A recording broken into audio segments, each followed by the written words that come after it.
Olá, gente, tudo bem? Estamos iniciando mais uma live, me perdoem pelo atraso. E eu gostaria de pedir um favor a vocês, dessa vez não vai dar para fazer no Face. Eu tive problema aqui com o meu celular, tá o dia todo bugado enfim, não vai ser possível fazer como eu sempre faço, simultâneo, né? Face e Instagram. E como a gente está com uma audiência bem considerável no Instagram, eu preferi fazer no Instagram e depois baixar o vídeo e postar no Facebook.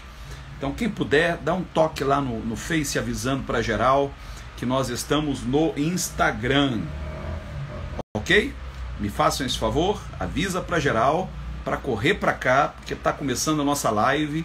E hoje, gente, uma live muito especial. Não saia daí, fique comigo até o finalzinho. A gente tem uma reflexão ainda muito importante e algumas considerações que precisamos fazer aqui, e eu tenho certeza que vai abençoar muito a sua vida. Se você puder me ajudar a divulgar essa live, é muito simples. Você vai lá no rodapé da live, vai clicar naquele aviãozinho, sabe o aviãozinho que aparece aí no rodapé?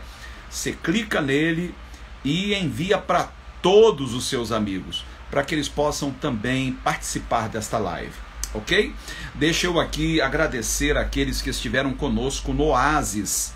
Sábado último nós estivemos no Hotel Tropical, promovendo o nosso Oasis, e gente, que maravilha, foi de fato um oásis.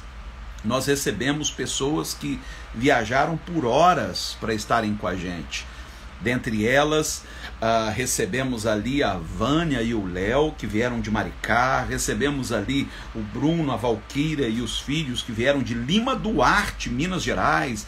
Recebemos ali a Mari, que veio de Piracicaba, São Paulo. E um povo maravilhoso vindo de Guapimirim, de Vilar dos Teles, de Parque Fluminense, do Engenho Novo. Foi de fato um evento marcante. Eu não vejo a hora de termos outro oásis. O pessoal está pedindo, inclusive, está surgindo aí a ideia de fazermos uma edição do Oasis Brasil afora. Olha que maravilha! Imagine, hein? Um oásis em Fortaleza, um oásis em Manaus, em Belém, em Belo Horizonte, em São Paulo, na Europa. Queremos voltar à Europa assim que essa pandemia terminar. Eu tenho uma agenda para cumprir ali, e nós queremos levar o oásis para diversos países da Europa, para diversas partes do mundo. Se você gostaria de estar conosco, se você quer propor que se faça um oásis na sua cidade, envie para mim uma mensagem por DM, diga: eu quero um oásis na minha cidade, e a gente pode se programar e alugar aí um salão de convenção de algum hotel, ou um salão de festa, não importa, um lugar que comporte um número razoável de pessoas, para que a gente possa estar se reunindo, trocando umas ideias, orando juntos, refletindo e nos saciando. Bem, gente, quero lembrar a vocês que sábado agora nós vamos estar no Lixão para o último choque de amor do ano de 2020. Durante esse ano de pandemia, nós estivemos ali mês após mês. Foram mais de 1.000 cestas básicas. Aliás, ao longo do ano, algo em torno de umas 1.200 cestas básicas. E agora, no sábado, nós queremos atender a pelo menos 200 famílias. 200 cestas básicas, contendo inclusive itens natalinos, itens de higiene para prevenção da Covid, estarão sendo distribuídos ali no Lixão do Jardim Gramacho. E eu gostaria de deixar aqui o meu apelo para que você nos ajudasse. É um desafio grande, nós precisamos da sua ajuda. E daqui a pouquinho, no final da live, eu vou dizer como você pode contribuir com esse choque de amor do nosso projeto Eu Escolhi Amar. Quem ama, gente, não tem tempo para julgar, para discriminar. Bem, eu gostaria de ler com vocês uma passagem que se encontra em Atos dos Apóstolos, no capítulo 17, a partir do verso 16. Eu quero falar hoje sobre um amor que confronta quando necessário, mas que jamais afronta. Isso mesmo, confronta, como também conforta. Muita gente busca apenas o conforto do amor. O amor conforta, mas o amor também confronta. Infelizmente, muita gente tem confundido a confrontação que o amor às vezes exige de nós com a afronta. O amor confronta nossas presunções, nossos preconceitos. O amor confronta nossos medos. Por isso se diz que o amor lança fora o medo. Veja, para botar o medo para correr, ele tem que ser confrontado. Mas o amor jamais apela para a afronta. E eu não estou aqui, gente, saindo em defesa própria. Eu já estou acostumado a lidar com os haters. Eu postei um vídeo ontem de madrugada que me chamou muita atenção, porque um pastor cujo nome eu nem conheço, mas a sua fala me chamou muita atenção, porque ele veio dizendo que essa vacina que está sendo oferecida contém o vírus do HIV. Olha que loucura. Que as pessoas que tomassem a vacina contra a Covid, em alguns anos, 2, 3, de acordo com a reação do organismo, poderiam manifestar AIDS, câncer, e não saberiam que tudo isso é advindo da vacina. Bem, eu não posso ouvir um besterol desse e me calar, porque eu sei o custo. E o custo disso são vidas. São pessoas que vão rejeitar serem vacinadas com medo de morrer ou de adquirir uma moléstia qualquer. Para que aquilo seja confrontado, para que a mentira seja confrontada, ela tem que ser exposta. Houve até quem comentasse: você não acha que não é legal postar um vídeo desse? Porque tem gente que quando ouvir vai dar crédito. Eu sei dos riscos. Mas como é que eu vou confrontar algo sem que a pessoa saiba do que eu estou falando? O que está sendo confrontado? Não há, por parte do nosso governo, interesse de que toda a população queira tomar vacina, porque isso vai custar. Veja como nós estamos atrasados. Os Estados Unidos começaram a vacinar o povo hoje. A Inglaterra começou semana passada. O Brasil, o STF deu um ultimato ao governo, 48 horas, para marcar uma data. Há uma má vontade por parte do governo. E você creia no que eu estou lhe dizendo. Quando você ouve pregadores usarem os seus púlpitos para tentar colocar pulga atrás da orelha do rebanho, para que as pessoas não queiram ser vacinadas, isso, gente, isso não é de graça. Isso está a serviço de uma agenda genocida. Genocida. Quantos pastores vão precisar morrer de Covid? Essa semana, bispo Daniel Malafaia, primo do Silas Malafaia, presidente de um dos maiores campos das Assembleias de Deus, no Rio e, quiçá, do Brasil, Campo Grande, veio a falecer de Covid. Quantos mais terão que morrer para que finalmente os líderes caiam em si e rompam com esta agenda genocida? O que eu estou fazendo aqui? Eu estou confrontando. E estou confrontando em amor. Porque o que está em jogo é a vida do rebanho, que infelizmente aplaude como gado. Eu não quero um rebanho de gado, de gente que só assente, só balança a cabeça como uma vaquinha de presépio. Eu quero um rebanho que pense. pense inclusive discordando de mim. Você não precisa estar de acordo com tudo que eu digo. Eu não tenho procuração para pensar por você, para decidir por você. O meu papel é te estimular ao pensamento, à autonomia, para que depois, tomada qualquer que seja a decisão, e tendo que arcar com as suas consequências, você não diga: ah, foi o meu pastor, foi o meu bispo que me induziu. Não induzo ninguém.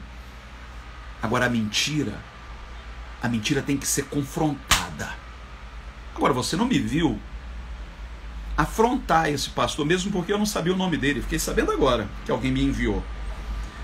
Fiquei sabendo porque um monte de gente veio nas minhas redes sociais me xingar de cabra safado, de falso profeta, de herege, em defesa, provavelmente, gente do rebanho dele.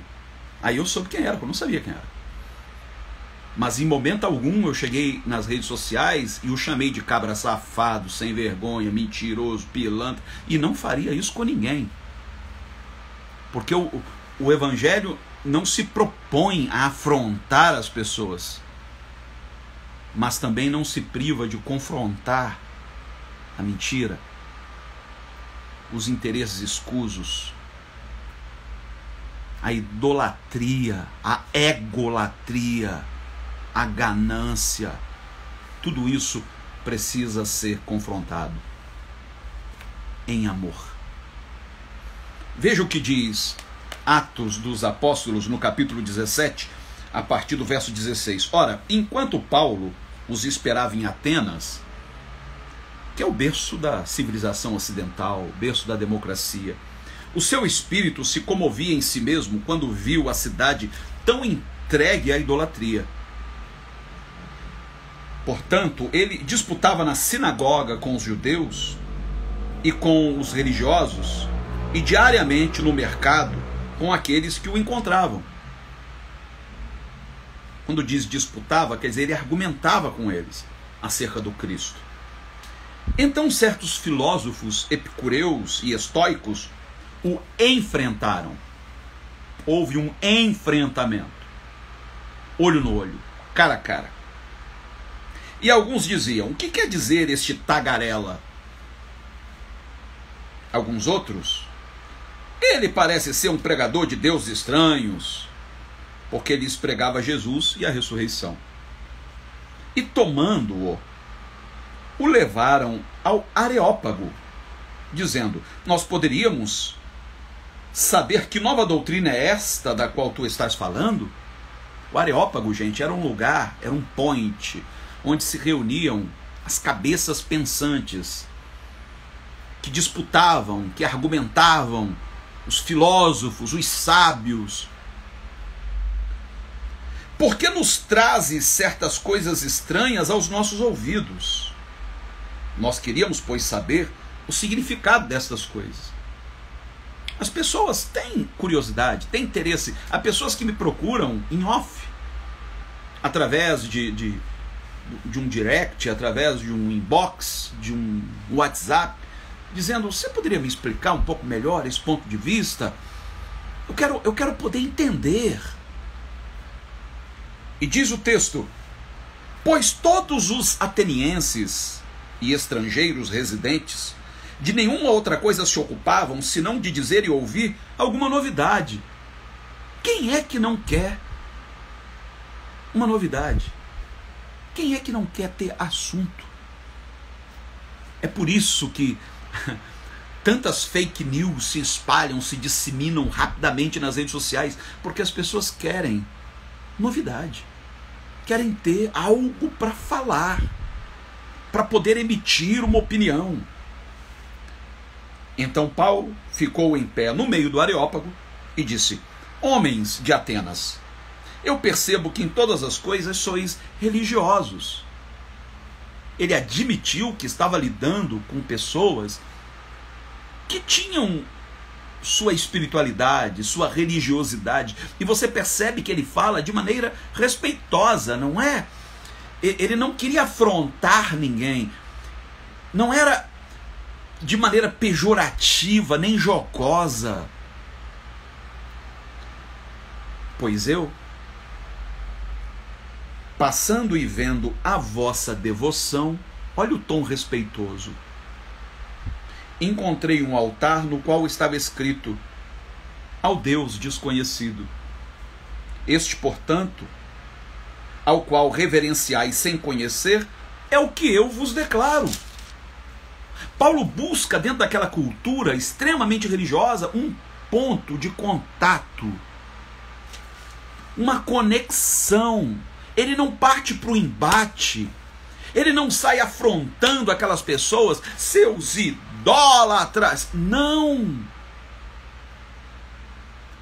Hoje eu vejo, por exemplo, muitos cristãos ditos evangélicos que, na melhor das intenções, desejosos de arrebanhar pessoas para Cristo, acham que vão lograr êxito atacando a religiosidade alheia, atacando a devoção das pessoas. Isso aí é coisa do demônio, isso é idolatria. Se você não largar isso, você vai para o inferno. Você não encontra esse tipo de argumentação, de abordagem, nem em Jesus, nem nos cristãos primitivos. Quando Jesus fala de inferno, Jesus está falando com os religiosos fariseus. Ele não está falando com os pagãos, com os gentios. Veja como Jesus trata, por exemplo, aquele centurião romano que vem suplicar por um criado seu. Jesus poderia jogar na cara dele e falar: rapaz, por que você não procura os seus deuses? Você é um pagão, um adorador de ídolos. Jesus não diz isso, pelo contrário. Jesus diz, diante de toda a sua audiência, composta de discípulos e curiosos: nunca vi, nem em Israel, tamanha fé. Seria como hoje, eu, evangélico, elogiar a fé de um candomblecista, de um umbandista.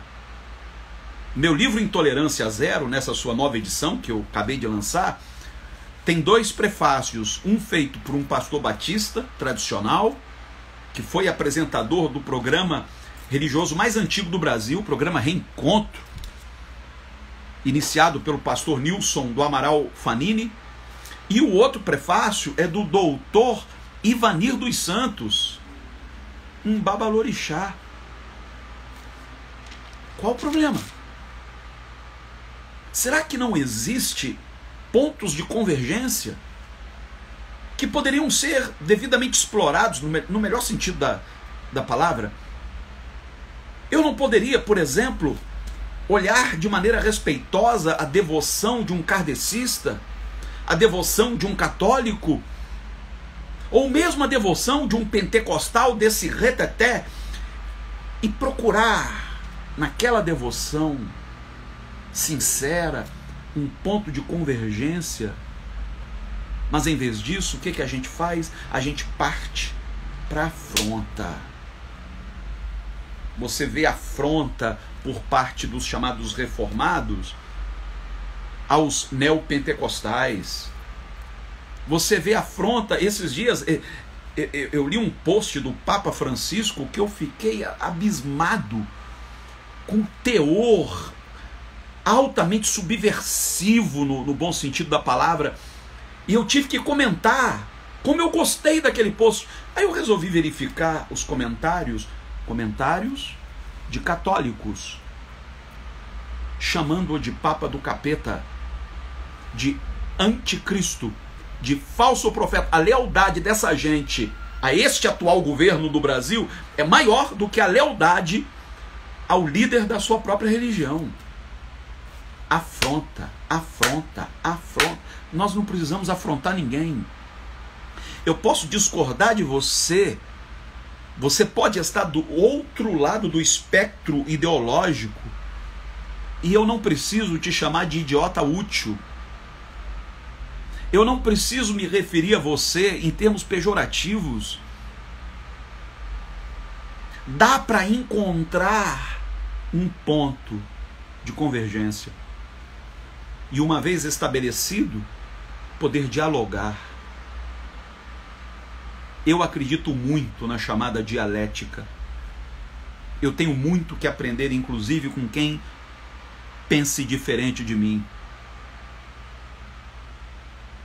Esse processo dialético nos provoca a reflexão e o amadurecimento. Você não precisa concordar comigo, pensar como eu, mas poderia ao menos respeitar. Você tem o direito até de me confrontar, fique à vontade, mas não precisa xingar minha mãe. Não precisa me afrontar, como eu também não me vejo no direito de afrontar ninguém. Agora está chegando o Natal. Tem gente agradecendo a Deus pela pandemia, porque vai ser a desculpa perfeita para não ter que encarar os familiares. Porque durante as eleições, já se passaram 2 anos, a coisa ficou tão quente que até hoje você não fala com aquele tio, você não fala com o cunhado, você não fala com Beltrano, não fala com Cicrano. Gente, discordar faz parte. Mas será que não dá para coexistir? Para conviver?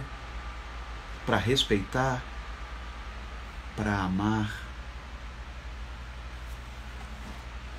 E diz aqui mais: o Deus que fez o mundo e todas as coisas que nele há, visto que é Senhor dos céus e da terra, não habita em templos feitos por mãos.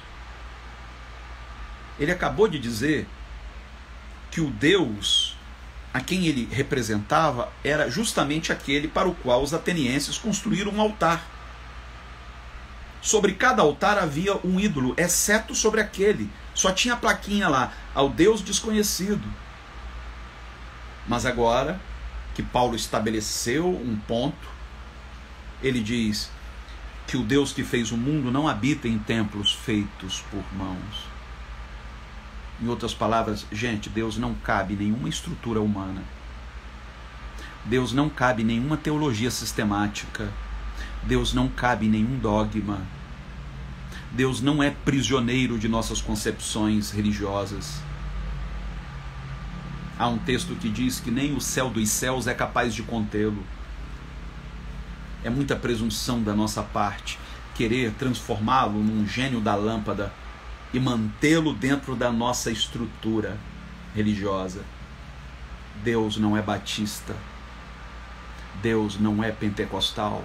Quer saber? Deus não é cristão. Deus não é cristão. Deus não é hindu, Deus não é muçulmano. Deus é Deus. Ele está acima dessas concepções.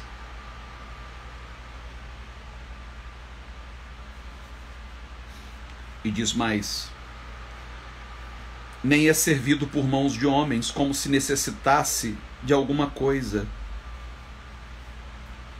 visto que ele dá a todos vida, respiração e todas as coisas. Ele não é servido por mãos humanas. Não há nada que eu tenha que acrescente alguma coisa a Deus. Ele não precisa do meu dinheiro, não precisa do meu dízimo, não precisa da minha oferta, ele não precisa nem da minha adoração. Ele não precisa ser bajulado 24 horas por dia. Tem gente que imagina o céu, né? Com gente passando 24 horas por dia, santo, santo, santo. Gente, se o céu é isso, que tédio, hein? Tem gente que imagina um Deus narcisista. Ó, se você der glória, ele te dá vitória. Gente, pelo amor de Deus, Deus está muito acima dessas bobagens narcisistas. Deus não é um ídolo. Não é uma projeção nossa. Ele é autossuficiente, caramba. Ele é completo, ele se basta. Agora, eu é que necessito dele, não ele de mim. Eu que preciso desesperadamente de Deus. Não para atender aos meus caprichos, mas para conferir sentido à minha existência.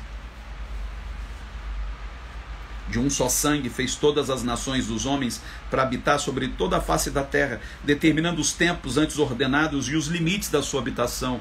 Foi ele que estabeleceu todas as coisas. Tempo e limite. para que eles buscassem ao Senhor. As fronteiras que existem são por permissão de Deus, mas são construtos humanos. Tem prazo de validade. É por isso que eu não sou nenhum nacionalista, porque eu sei que todo nacionalismo exacerbado produz xenofobia, ódio a pessoas oriundas de outras etnias, de outras nações. E ele diz, para que eles buscassem ao Senhor, se talvez palpando possam achá-lo, ainda que ele não está longe de cada um de nós. O que são as religiões? O que são as tradições religiosas? É o homem palpando, tentando encontrar Deus. Como é que eu não vou respeitar isso? Ainda que eu admita que não é suficiente, se Deus não se revelar, ninguém vai encontrá-lo simplesmente palpando. E Deus deseja se revelar. E como é que ele se revela? Através do amor, gente. Quando eu busco Deus no outro, dou ao outro a oportunidade de encontrar em mim. Deus será encontrado em mim quando eu buscá-lo no outro. Porque nele vivemos e nos movemos e existimos. Gente, ele não está falando isso para uma plateia de cristãos, ele está falando isso para uma plateia de pagãos. Nele vivemos, nos movemos, existimos. Como também alguns dos vossos poetas têm dito, porque também somos sua descendência. Olha que incrível. Paulo confronta sem afrontar. E agora ele cita poetas, autores gregos, filósofos, para respaldar o que ele estava dizendo. Interessante, porque ele era judeu, ele poderia ter citado passagens da Torá, do Antigo Testamento, mas o que a Torá teria que dizer aos gregos? Eu garanto que quando ele ia às sinagogas, ele citava a Torá, citava os salmos, os profetas, mas agora no Areópago, ele cita os poetas gregos. Imagine se hoje eu pregasse o Evangelho e eventualmente citasse Freud, Jean-Paul Sartre. Imagine eu pregando o Evangelho e citando Renato Russo, Cazuza, que tal? Chico Buarque de Holanda, Emicida. Gente, assistam ao documentário Amarelo de Emicida, está na Netflix. Façam esse favor à sua alma, assistam. É difícil assistir e não chorar. Eu vi ali um profeta, alguém sendo usado pelo Espírito do amor para falar verdades absolutamente inconvenientes, para nos confrontar. Eu fui confrontado assistindo Emicida essa madrugada. Mas os falsos escrúpulos de alguns não permitem citações como essas. Por isso que certa feita eu fiz digamos, um experimento social nas minhas redes. Eu comecei a citar textos de reformadores protestantes, cristãos históricos, Agostinho, Tomás de Aquino, João Calvino, João Wesley. Só que eu citava e embaixo colocava Marx. E o que teve de gente entrando, caindo de pau, dizendo como é que você pode, seu comunista enrustido. A pessoa nem prestava atenção no teor, apenas no nome Marx. Aí eu peguei frases de Marx. Postei. E atribuí a John Wesley, a João Calvino, a Martinho Lutero, aos pensadores cristãos. E a turma ia e aplaudia e dizia uau, uau, e tinha gente até compartilhando. Depois de um tempo, eu revelei a verdade e ficou todo mundo com cara de tacho. Gente, a graça de Deus não é monopólio de igreja nenhuma, de religião nenhuma. Deus usa quem Ele quiser. E eu não tenho nenhum problema de citar Chico Xavier, se eu tiver que citar, de citar Dalai Lama, de citar até mesmo autores ateus como Nietzsche, se eu encontrar neles alguma verdade. Essa verdade só pode ter uma fonte. Toda a verdade provém de uma única fonte. Aquele que é o caminho, a verdade e a vida. Agora, toda mentira tem como pai o diabo, ainda que proferida pelos lábios santos de um pastor. Se é mentira, tem que ser confrontado.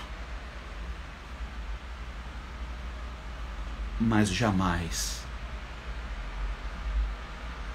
apelará à afronta, ao ad hominem, ao ataque pessoal, tentar destruir a reputação. É triste ver, por exemplo, a Xuxa às vezes comenta alguns posts meus e imediatamente vem aquela turma de crente hater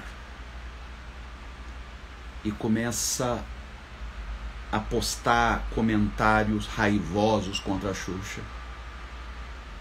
Gente, o sangue me sobe, porque essa gente não percebe quando alguém está querendo se aproximar, querendo conhecer mais. Aí vai lá e afronta. A Bíblia diz que nós não podemos ser pedra de tropeço na vida de ninguém. Se não for para facilitar o acesso, não seja como os fariseus denunciados por Jesus, que não entravam e não deixavam ninguém entrar, ficavam na porta. Quando foi ontem, na entrevista que a Xuxa deu ao Jornal Nacional, edição de domingo, ela me citou. Ela disse: eu sigo um pastor, o pastor Hermes, e fez lá um comentário dela carinhoso, e eu fiquei tão alegre com isso. Não é por ser eu, poderia ser qualquer outro. Tem muitos homens de Deus fazendo um trabalho maravilhoso, para os quais eu tiro o chapéu. Mas imediatamente vêm os haters e não percebem o desserviço que eles prestam à causa do reino de Deus. Não afronte ninguém. Não afronte. E não dissemine mentiras. O pai da mentira é o diabo. Essa campanha sórdida que está sendo feita contra a vacina, isso é coisa do bicho ruim. Aquele que veio para matar. Pare de difundir essas coisas. Quantas vidas já foram ceifadas e quantas ainda serão? Meu Deus do céu, foi a vacina que zerou o sarampo no Brasil. E agora, por causa desse movimento diabólico anti-vacina, o sarampo voltou. Voltou com a força toda. Graças à vacina é que nós nos livramos da poliomielite. Agora, o movimento anti-vacina está trazendo de volta a poliomielite. É muito triste como as pessoas, algumas são más mesmo, aquelas que estão lá, sabe, com as rédeas nas mãos, fazem de maldade, porque não tem amor nem consideração ao seu próprio povo. Mas aquelas que difundem, muitas vezes fazem na ingenuidade, acham que estão prestando um serviço, quando na verdade estão prestando um desserviço, não à causa do reino diretamente, mas à causa humana, à causa da humanidade. Bem, queridos, Eu gostaria de encerrar a nossa reflexão de hoje com uma breve oração. Você poderia orar juntamente comigo? Onde quer que você esteja.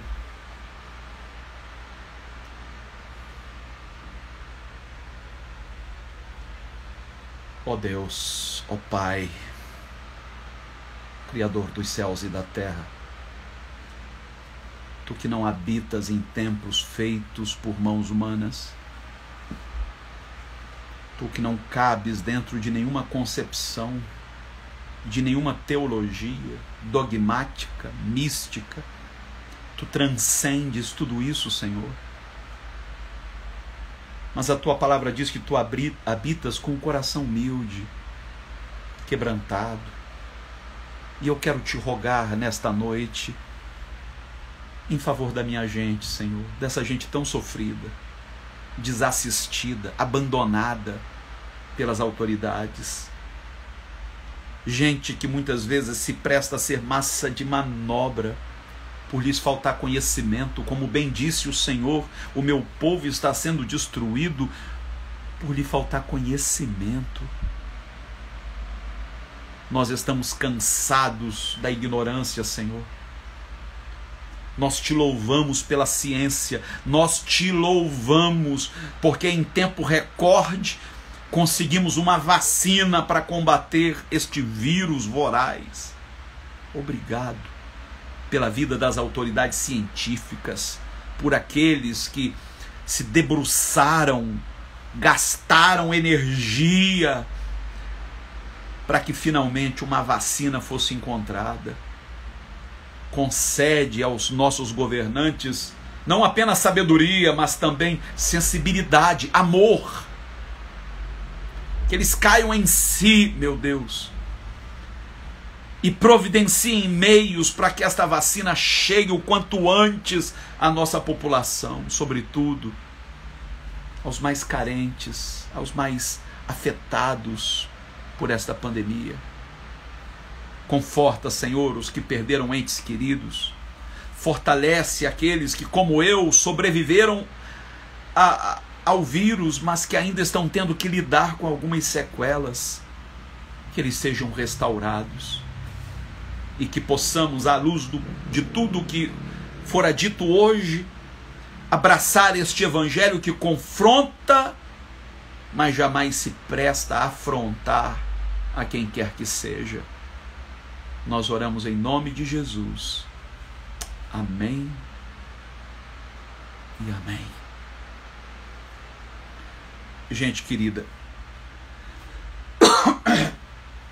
Deus abençoe a Isabel Cristina Santiago, que está com Covid, que o Senhor restaure suas forças.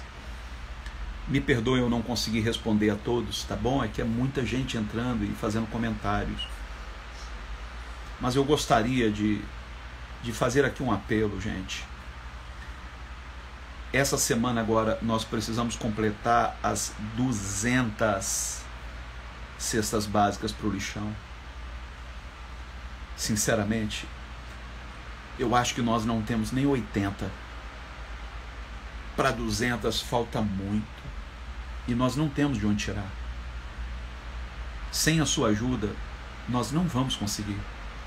E aquelas famílias não serão assistidas. Você pode nos ajudar? Como? Você vai enviar a sua contribuição para o Banco Bradesco. Banco Bradesco. Tome nota, por favor. A agência é a 0582. 0582. A conta corrente é a 73784, dígito 4. Conta corrente 73784, dígito 4. Em nome de Hermes Carvalho Fernandes. Hermes Carvalho Fernandes. Pedindo o meu CPF, por favor, tome nota, é o 936-697-20715. 936-697-20715. Se você quiser enviar pelo Pix. É só anotar a chave. Eu tenho 2 chaves que você pode usar. Uma delas é o meu e-mail, hermescfernandes@hotmail.com. Anotou? hermescfernandes@hotmail.com. Ou o meu WhatsApp, né? Que é o 21 99797 8135. Eu não sei se na chave você usa o 21, não sei, realmente eu não sei. É melhor você usar o meu e-mail, tá bom? Bem, nós vamos ficando por aqui. Segunda-feira que vem eu estarei de volta com vocês. E sábado, às 9 da manhã, estaremos no Lixão juntos, no Jardim Gramacho. Gente, um beijo no coração de todos. Que Deus abençoe de maneira especial. Deixa eu só responder um comentário. Quando eu falei da vacina, parece que alguém comentou algo do tipo, menos da China. Como assim? Gente, a China acabou de enviar um foguete para a Lua. A China hoje é o país com a tecnologia mais avançada do mundo. Vamos parar com essa meninice, essas teorias de conspiração. Isso é de uma meninice. Essa coisa de a nova ordem mundial. Parem de dar crédito para esses gurus como Olavo de Carvalho e comecem a dar crédito a quem sabe do que está falando. Pelo amor de Deus, a pessoa faz 5 anos de faculdade. Hoje, eu sou psicólogo, eu precisei estudar 5 anos para ser um psicólogo, para depois ouvir alguém que não sabe do que está falando, emitir opinião sobre uma área que não é sua. Pelo amor de Deus. As autoridades sanitárias estão todas envolvidas nessa corrida contra o tempo para salvar vidas. Aí vai colocar uma pulga atrás da sua orelha por causa de politicagem, porque o governo federal está querendo, de alguma maneira, provocar o desgaste do governo estadual de São Paulo. Para com isso, gente. Não entra nessa guerrinha boba, deixa eles se digladiarem para lá.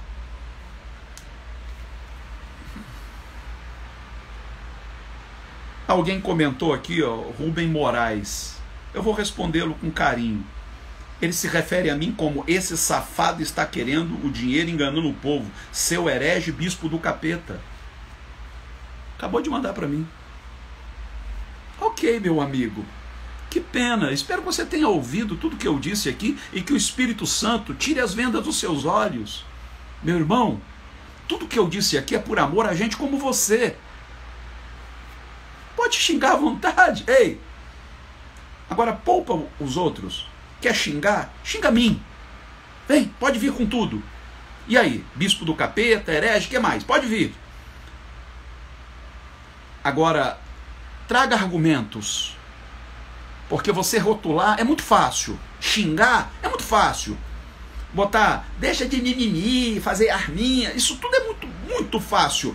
Agora, argumente como gente grande. Cite suas fontes. Fale com autoridade. Aí eu vou prestar atenção em você. Fora disso, vou deixar você falando sozinho, meu amigo. Passar bem. Passar bem. Vou ficando por aqui, gente. Beijo no coração de vocês. Amo vocês. Até a próxima. Tchau, tchau.